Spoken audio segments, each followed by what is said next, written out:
pausa económica.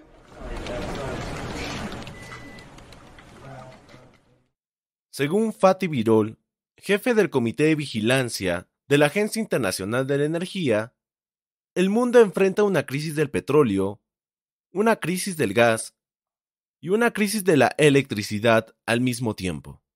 Además, distintos expertos comentan que el mundo podría enfrentar una crisis igual o peor a la crisis del petróleo de la década de 1970 y principios de los 80.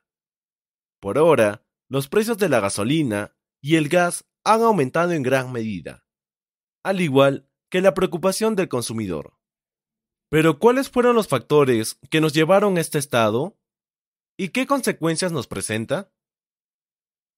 Bienvenidos a PECO Podcast, el espacio de la Asociación Peruana de Estudiantes de Economía, donde presentamos la información más actualizada de lo que sucede en el Perú y en el mundo. Mi nombre es Marco, y hoy presentaremos el mundo ante una crisis energética.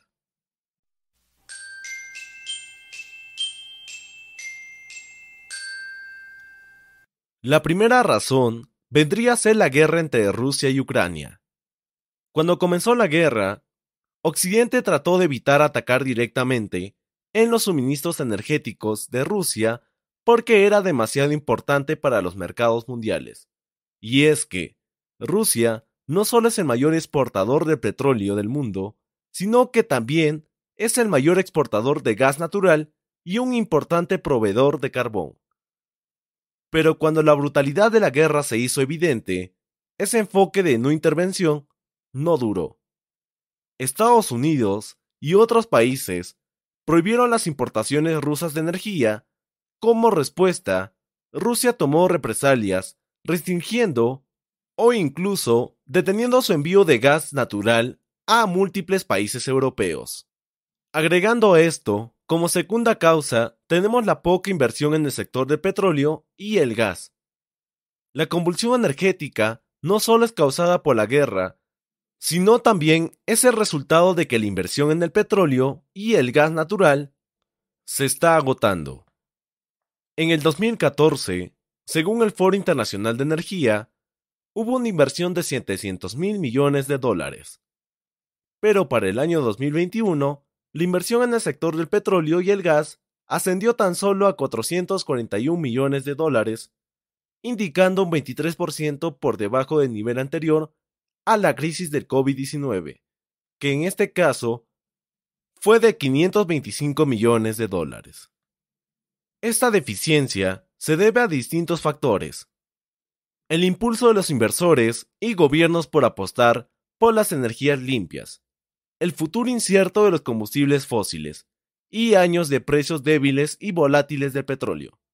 Según Francisco Blanch, jefe de materias primas globales de Bank of America, nos menciona que, debido al deseo de reducir las emisiones de carbono, hay mucho menos apetito por invertir en hidrocarburos. Y eso agrava la volatilidad de los precios y hace más difícil resolver el lado de la oferta. La situación económica es complicada. El mundo lleva meses resistiendo el aumento de precios de la energía, con un panorama incierto que conduciría a grandes consecuencias, como la amenaza a la recuperación económica tras la pandemia, el agravamiento de la inflación, el crecimiento del malestar social y al mismo tiempo se podría socavar los esfuerzos medioambientales. Mientras Europa intenta desprenderse del petróleo ruso en un 90% para finales del año, sumado a las represalias de Rusia, la situación no ha hecho más que agravar la escasez del suministro, que podría incluso llevar al racionamiento, como muchos temen. En el último año, el precio de la gasolina en Estados Unidos se ha disparado un 52%, y en el caso del gas, se ha triplicado.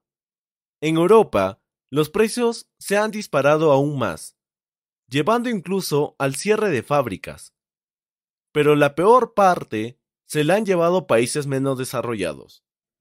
Protestas por el aumento de los precios han estallado en Perú, como a su vez llevaron a la destitución del primer ministro de Sri Lanka. De igual forma, la crisis energética ha afectado la capacidad de las compañías de zinc y aluminio.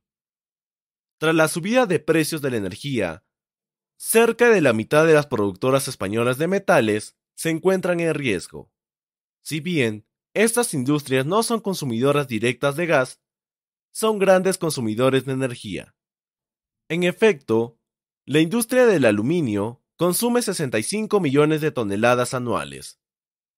Además de ello, los nuevos recortes que se generen ante un nuevo aumento de los precios de la energía tendrán un coste elevado y duradero para los objetivos de la energía verde de la región, así como generaría la pérdida de puestos de trabajo y significaría una amenaza para distintas cadenas de producción.